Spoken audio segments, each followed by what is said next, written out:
Hey, welcome back to Rod's Projects. Today we're going to try to replace the glass on an iPad cover here. I'm sure there's lots of you out there that have these devices and have dropped them and wondered if there's any way you can fix it without spending thousands of dollars. So we're going to attempt it today. We ordered a replacement glass online. Cost about $35. Came with a nice couple of little tools here.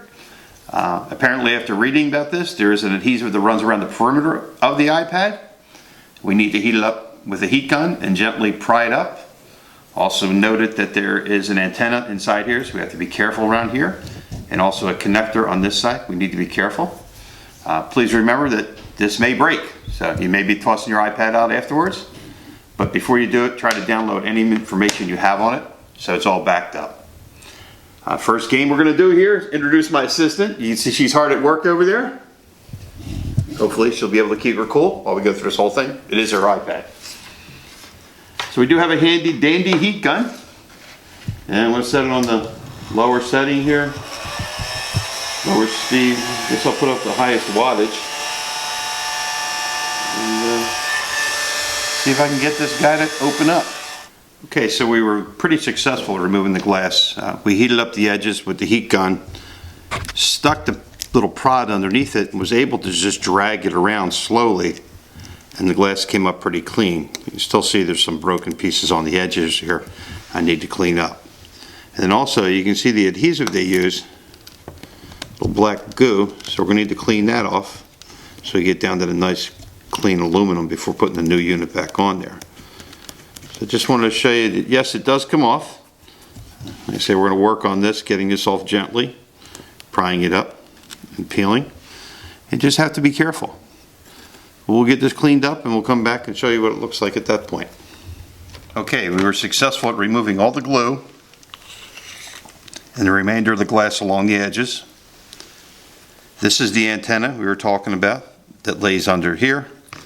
The wiring that goes for the switch. But good thing this whole screen came with everything new. So we need to remove, I guess they call this the sensor pad. And there's 4 screws located on each corner. 1, 2, 3, and 4. They were covered with the rubber glue, so I had to scrape it away. And additionally, because they're so tiny, you have to work it into it to get to the screw. Try to find it, work it into it, and maybe unloosen it. It feels like I have that. Yeah. As you can see, they are very tiny. Here's the second one. See if we can get this one in here. Oop. I'd strongly recommend like a set of 4 power magnifying glasses to do this.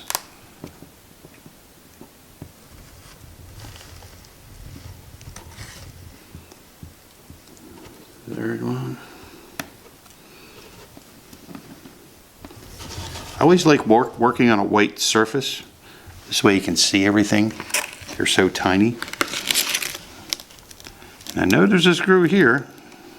Let's see if I can get past the glue.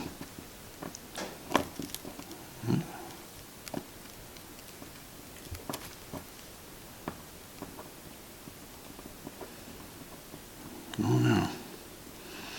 I'll get back to you on this one.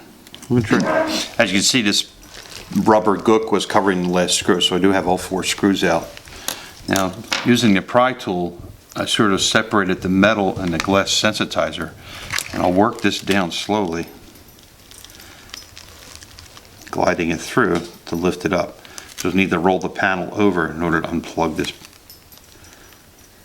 wiring harness.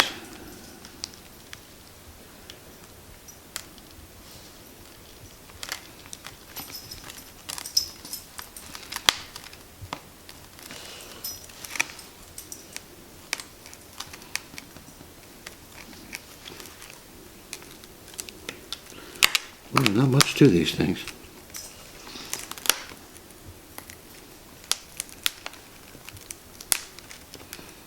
Obviously they like glue.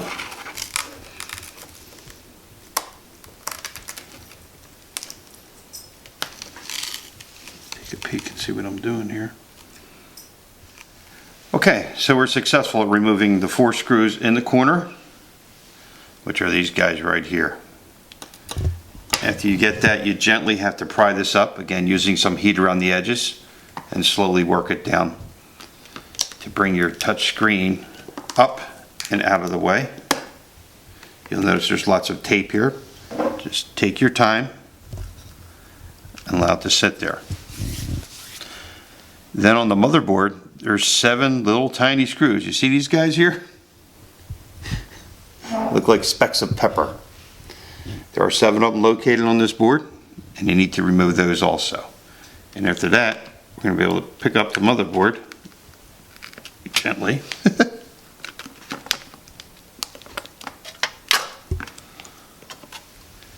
Cover and just set it aside.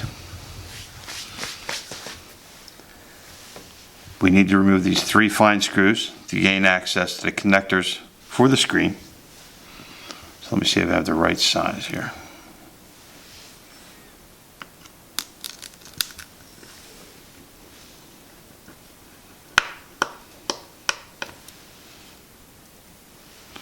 Believe it or not, there's one. It can't be, that's a screw. You believe that? Don't sneeze when doing this. You'll lose everything. Okay, so after removing this small cover plate, we were able to snap up the connectors for the screen, and I guess they call this the digitizer, where that connects right inside here. So you need to get it out of the way because the glass screen has to be plugged in first. And I don't know if you can focus in on that and see that connector. It looks like there's about 15 pinpoints there.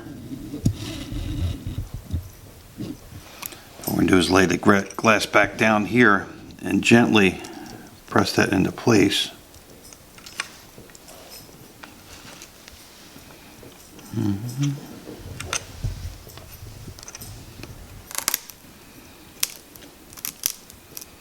It appears to be a go. And good thing there's still adhesive there so it holds a little circuit in place. Okay, so that's it. Tune in next week. We'll see what else we're doing here. And then we'll put our digitizer back in place, which goes here.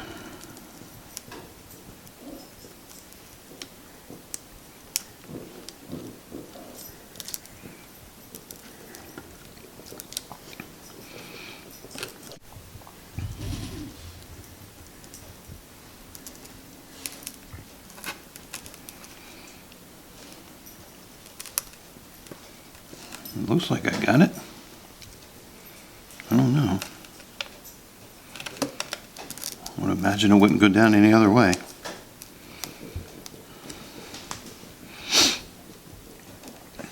So how it's in place, we'll just fold this. Before we do that, I'm sorry. Lay this back here.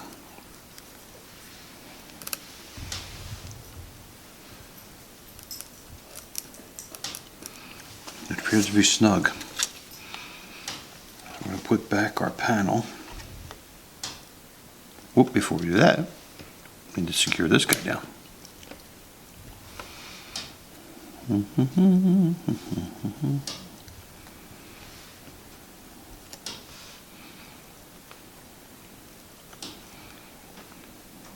Go.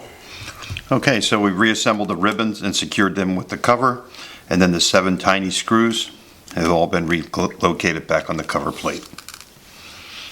So at this point, we're going to be able to flip our sensitizer screen back into place.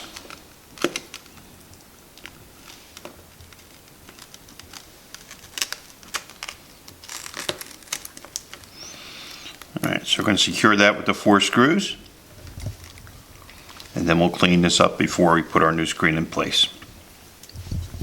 There you go. Alright, so we're just trying to set this antenna in place. We're going to put our new glass on. Did notice a very fine chip in the corner here on the sensitizer screen. So it may be the end of this unit. But we're still going to put it back together and see what happens. Although I think we can just set this down on top of it. We don't have to take the paper off. We can see what happens. We'll try to power it up. You know?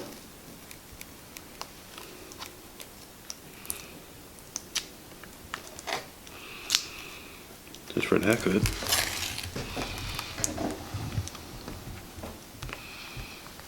There's a power button on this guy up on the top.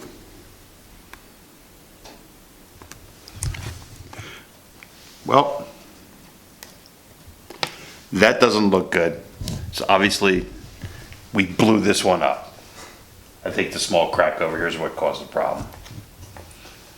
So, the demise of the iPad, we're gonna have to call its parents and let them know. Sorry folks, we tried. Can't win them all. Time for new iPad. Have a great day. See you next time.